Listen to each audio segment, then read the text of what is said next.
Welcome to a new edition of the Neon Jazz interview series with Kansas City-based bassist, composer, producer, and artist Robert Castillo on Blob Castle's new 2020 CD, Tierra, Está, Doblando. He opened up about his life during the pandemic, getting the CD out before the end of 2020, and so much more about the future and getting back to that live music stage. Enjoy. It's great to catch back up with you. Thanks for taking a minute out. Yeah, thank you for asking. It was really quite a surprise, since the music I wouldn't call jazz by any means. But I'm really glad that it at least, sparked enough interest that you wanted to have a conversation about it. That really means a lot to me. Well, I think the thing that's interesting about what you're doing, and I think what's interesting that I'm noticing in the world of jazz at large, is there's been this migratory kind of leap to another level of music. Yeah. At my core, I love jazz, but I also have a really fond spot for electronica and kind of the spirit of the indie world, and I find it very interesting, that all of these things can come together. I've noticed during the quarantine pandemic that a lot of cats have kind of taken their jazz sound and woven in electronica pieces to it. Yeah. Oh, yeah. So I guess my first question is, before we get into the actual sonic construction of this new album, what have you been doing over the quarantine? I mean, everybody's been in survival mode. They've picked up new skills, or they've done things obviously in different ways than before. How has this pandemic, this time since last March, treated you? Oh my goodness. In a variety of ways, some of them unpleasant, some of them pleasant. Everyone had their own tension associated with COVID, and then it seemed to have bred other tensions that seem to be prevalent on an individual basis. I mean, I myself have had my goodness, since March or April, something went down that I'd rather not get into right now, but it just really caused me to be in this real deep funk for 8-9 months. And I would really only say that, maybe a week or two, I've finally, been okay. And this thing that happened may not have happened had, COVID tension. It honestly probably wouldn't have happened if COVID tension hadn't existed.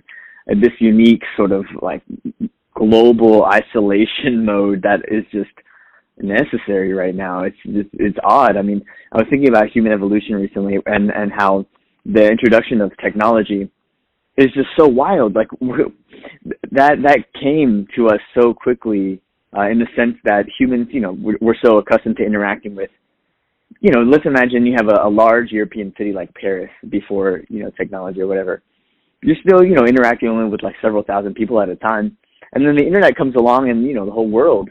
And then, to have that connection, and then to have that connection, have to go away even on a physical level, there's just a lot of jostling around. I think that makes things pretty funky. But I mean, to answer the question more directly, I've been painting. I've really enjoyed painting the past 3 years. I taught myself how to do that, and that has just been so fun. I also really got back into this video game I used to play in middle school, and it still has a super vibrant community. I've made friends internationally on very deep levels. So, that's a little bit of what I've been doing. And then, making some music in there. Yeah, I mean, I think the one thing that's interesting about this time is that, I don't know that we've ever had a magnitude of historical events, from, a pandemic to a class war to a racial war to total fiction coming out of our government, to all of these things that have clashed into this cataclysmic Bob Dylan moment. I mean, if there was ever a time that artists needed some level of creative inspiration, this is the apex, I would think. Yeah, and I don't necessarily want to play into the idea that the artist creates better work when they're down or depressed. I really think that some of my work, it has definitely been when I've been at my best, at my highest, at my peaks of happiness. I don't want to dismiss that being down is also a very strong, pretty much an equally as strong force as being super happy, and can definitely create a unique type of work that would not have come out otherwise. Yeah, no, I dig it, and I'm a painter too. I have a lot of I write and paint. I do a lot of things, right? And cool. Yeah, so I totally have never subscribed to the whole idea that you have to be drunk or high or something has to be some determinant. I've always done that clean-headed, and yeah, no, I get it. I think there's this stereotype of how it's supposed to be, but I guess as a creative creature, I've thought, if there was any time that you want to be reflective, either with pen or brush or instrument, now there's so much going on that can be expunged out of our brains to say, look, this is how we feel, this is how we're processing our reality, because a lot of these things, I kind of come from that, reading Kerouac and the Beats in the 60s and all of those things that were revolutionary, that's happening right now, and I don't know that they knew it was happening when it was happening, but I think now we have a little bit more of like a historical relevance to say, yeah, there's a lot of things that are very similar to what was going on then, so it's just a very unique time in history. Yeah, definitely. I was listening to this other podcast. It's called Sean Carroll's Mindscape. This dude is a physicist down in California, and he has this podcast where he has conversations with people and very disconnected topics or ideas. Like he has talked to EDM artists, for example. He's had like a discussion with Wynton Marsalis on how jazz and physics are similar. It's a super interesting podcast. And there's this one where he's talking with this like evolutionary biologist, and they talk about how, and this was before COVID was a thing, they were talking about how so much of the human genome are retroviruses, essentially that humans, viruses that humans adopted to become our own DNA. And, like the protein that is responsible for memory is one of these retroviruses. The protein that is responsible for creating the placenta is another, just to list a couple. And so who knows, like, what if the human genome adopts the coronavirus, and like, who knows what that means for human evolution? I don't know that would necessarily have some sort of noticeable effect in 5-10 years. It might take 100, 500, if even, anything that exists as it is today is as it is. But that's just another interesting side thought of the whole situation. Yeah, I think it's interesting that we've all had to understand that we have to bow down to nature and biology. They win. We feel as though we have such a command over reality, but we don't. And we've been taught very clearly over the last 10, 11 months that we are in control of very little. And so let's talk about what we are in control of. You have a very interesting album. You have a very interesting, new creative project, which I find comforting that when I open my mailbox as a jazz radio host, that I get a lot of music still. It's been very fluid this year, and a lot of, reviews and a lot of things that are coming through the radar. And you're up there in the Kansas City scene as someone that's developing a very unique sound. Talk to me a little bit about what you were going for and how this came about. I mean, goodness, thank you. First of all, thank you for having me on that radar. That really means a lot that people care and care about what I'm doing. That's all you could hope for. But okay, so I was scrolling through music to listen to, just browsing the listen now, recommended for you things. Was noticing all this music that was released in 2020, and just I saw that number, next to each album, and I thought, that's so iconic to have released music in 2020. And I realized I had not yet done that, and it was December 4th of 2020. And so, I really stopped. There was a painting I'd been working on. I stopped working on that entirely because, there was not much time, not quite enough time. And I work part-time for Apple, and so I get Logic for free, this incredible digital audio workstation. And I had a MIDI keyboard, not a super great one by any means, but it, got the job done. I had a friend who's just a whiz at Logic, and he and I had several Zoom video chat sessions where I would just ask him these questions. Like, I would say, I'm trying to achieve this. How do I do that? And it was so easily. He'd be like, oh yeah, there you go. But it was just really cool because he and I, his name's Chris Crabtree. He has some incredible electronic music out under the name Tacit Blue, TACIT. Really, really, really incredible, just the way he develops these ambient soundscapes. Super cool. But yeah, he's become a good buddy, mentor, and so he would answer all these questions. And then I just go back to working on the computer. It's actually, I was also in the fortunate position where in working for Apple, when the stores closed, they transferred like 25,000 employees to phone support. And so I was one of the Apple phone support people, calling in like, if you got a software issue on your iPhone, let me help you out. And so they shipped us out these like really nice 27-inch iMacs to use. And I mean, why not? So I wrote that on the computer they sent us. I mean, in terms of approach, since I had such a short amount of time, it ended up making it on the streaming site December 29th. So, I did hit my goal, but I had to work on it pretty much in a 2-week time span so that I could allow for mastering, submission to the streaming sites, and then have it on there. So yeah, I pretty much worked on it almost exactly 14 days. And my approach was just lay something down that was groovy and then just build from there. That's generally my approach to creating is noticing what feels right to be the next step, and then just trusting that at least so long as I can see the next thing to do, then I can just at least move in that confidently in that direction, even if I don't know 10 steps from now. And so I'd lay down a bass track, and then I'd I'd find a shaker track or something, and then like layer up some percussion, and then build up the song in a way that I enjoyed. I mean, I've been to the Burning Man event in the desert for 4 years. I didn't go this most recent year, but the previous 4 years, and I just love dancing out there. Just as there's EDM as far as the eye can see, as far as the ears can hear, and it's just so fun to be out there dancing until 10 in the morning. And so it was just kind of like that music that I was kind of going for, that vibe, the like ambient desert dance chill music. Yeah. Yeah, I dig it, man. Yeah, and that's the kind of thing, along with the jazz, and I got a pretty wide palette myself of things I dig, but I love that kind of trance electronica, kind of get into it and just let it kind of bleed out, so to speak. So, but I think the one thing that's great about getting this out in 2020, I think there's going to be a very special place for music and for those things that have been put out in 2020. Do you believe that? I mean, you obviously were racing to get to the end of the year, but do you believe that overall? Yeah, I do, because even though who knows how long this is going to last, who knows how long we'll still have to wear masks in public, even after a number of people have been vaccinated.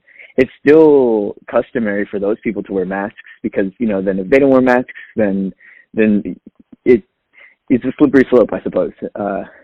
And so I have no idea when things are going to get back to normal, but everyone knows 2020 was when things stopped being normal. And for that reason, because there's that definite number, I think that is why it will become so iconic. Because, surely 2021 is,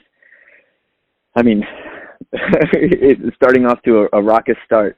If you saw the event at the Capitol.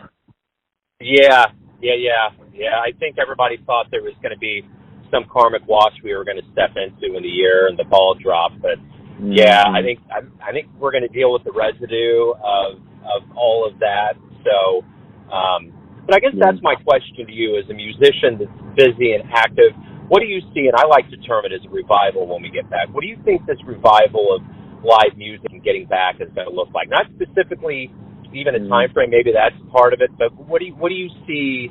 And big Kansas City has such a great scene. There's so much going on. How do you see that materializing? Well, I think once it gets warmer, there will be a lot more outdoor shows. There was quite a bit of that last summer and in the fall, and it was really starting to pick up. And I think that a lot of other venues are noticing that they want to kind of expand the models that had been worked on previously to be able to host more outdoor shows. I myself have a friend in the West Bottoms who's so interested in hosting live outdoor music. He's got a space with a dock, basically. And yeah, that would be rad. We held a couple concerts last year. I'm not sure what it'll look like specifically. I do know it'll be celebratory. I mean, live music is just such a unique experience to feel the music, literally feel the music and feel the humans, watch them, just being around other people enjoying the music, especially, if it's dance type music. Oh, that's just such an unparalleled experience. But yeah, celebratory is what I imagine. And I think there's that kind of notion of, like, after 9/11, how long is that feeling going to last, of solidarity and unity and all of that. And I think in the music community, I've always, everybody's saying hopefully everybody has a deeper appreciation. I don't know that feeling is going to be shaken that much. I think this is going to be a resounding feeling in both musician and fans when all of this returns? I think there's going to be, I mean, do you believe there's going to be a long-lasting residual that will come out of this period? Yeah, I mean, yeah. What that will be, I have no idea. But I know that I've been so affected during this time. I know that everyone has been so affected during this time. I mean, who knows how this will show itself tomorrow, next year, and how those will compare with decades down. Well, let me ask you this more specifically. What do you hope both musician and the audience realizes about this time away from live music? I mean, just how awesome live music is. Just how more visceral dancing to live music specifically. That's what I'm thinking of. How much more visceral dancing to live music is than just listening to like a record of it. Just really that huge jolt. I guess this reminds me, if I can go on this tangent for a little bit. So I enjoy smoking marijuana, and I had taken a year off. And actually, it was only until like 7 or 8 months into the pandemic when into shutdown when the year expired. And so I'd gone this whole time, and I had been in this situation where like that definitely sounded pleasant. Being shut down, isolated. It was very, very, we were talking about that earlier in the conversation of how nice it is to work sober. I really did discover that, especially with painting. But, when it finally came around for me to go ahead and ingest again, that first sensation was just so new again. I was noticing these things about it that I had forgotten. And it was just so wild to me how many more details there were that I had forgotten about. And I suppose maybe that the unknown of how wonderful the experience of seeing live music is again is what I'm most excited about. Just, paying attention to how the drummer plays a cymbal in a way that I'd never paid attention to before, or, noticing how the bartenders will bob their head in periods of solace listening to the music. Like those sorts of details is what I'm really looking forward to. And I think that a lot of people might have that sensation too of recognizing all these details because of the extended separation from it. What do you ultimately want the listener to get from your new album? Like, how do you want them to feel? What do you want them to get from what you've given to them? Hopefully a sensation of being interested in dancing and wiggling around a little bit. I mean, that's really the ideal, the goal. But I suppose that's not necessarily true, because the last track on there is called 2020 and is meant to just give some sort of glimpse into the anguish that has been felt, not just by myself, but by, so many people in the year 2020. I guess the goal to answer your question, the goal with this is the same as any music that I've put out. Just to connect with people, just to have, there's so much respite in knowing that someone has felt how you have felt or how you are feeling. Just knowing someone has felt that. And sometimes knowing that comes in listening to some music. Whenever I'm writing, it's really just to share how I'm feeling. Sometimes I'm feeling joyous and buoyant, and sometimes I'm feeling real down. Yeah, that's my goal, is that people might get a glimpse into how I'm feeling, and if it is beneficial for them to know that sensation is mutual by at least one other person, that they might have that moment of respite in listening to it. Right on. Let's get some details out here. Talk to me a little bit about how the album title came about and where everybody can pick it up and, kind of the details. Yeah. So, La Tierra está Doblando is a phrase in Spanish that doesn't necessarily translate directly into English, but it generally translates to the phrase, the earth is folding in on itself. And that is a line that I had heard. I was listening, through the process of creating this, I was listening to a lot of Spanish poetry being read because I wanted to sample some and put it in there. And I didn't quite develop the skills to sample in 2 weeks and get it in there in a way that I was imagining. But in there, I that phrase came across in one of the poems, La Tierra se está doblando, the earth, roughly, the earth is folding in on itself. And that just felt so accurate, because that's not necessarily a negative thing that the earth is folding into itself. It could be a change, a metamorphosis, and oftentimes those transitions are painful, but the outcomes are generally beneficial or positive. At least that's the outlook I'm wanting to take on it. So that's where the title came from. The cover art was done by J.C. Franco. He and I collaborated to make this really awesome. The shape is called the vector equilibrium, and Buckminster Fuller did a lot of research on that shape. It's super fascinating what that shape is. But that was really cool for him to do that, to partner with him. He's a great dude, J.C. Franco. The album is everywhere at this point on all streaming sites.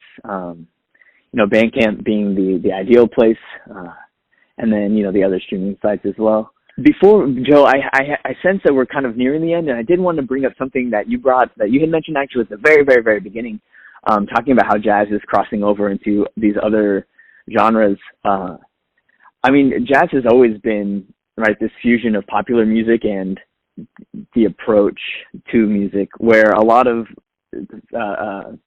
standards, good ones in the American songbook, were show tunes. This is popular music.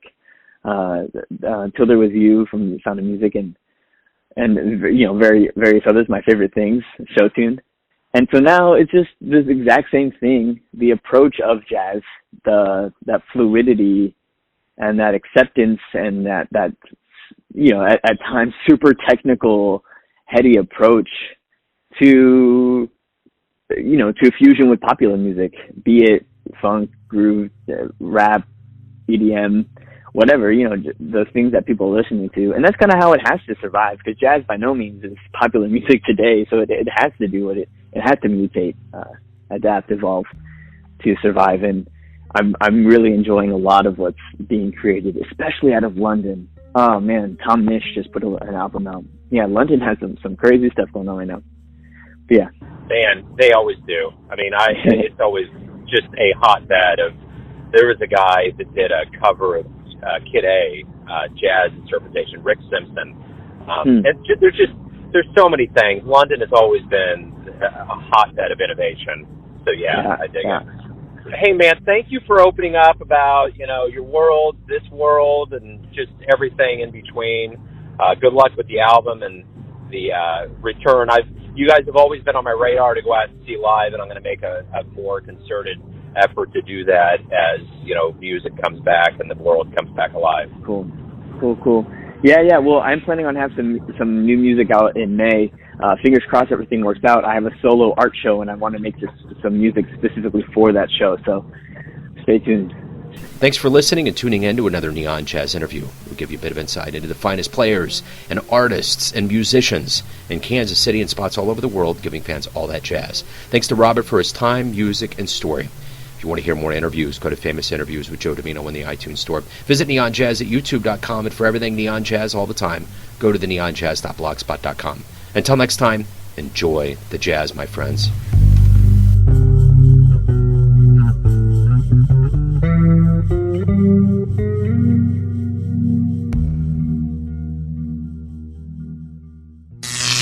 Neon Jazz.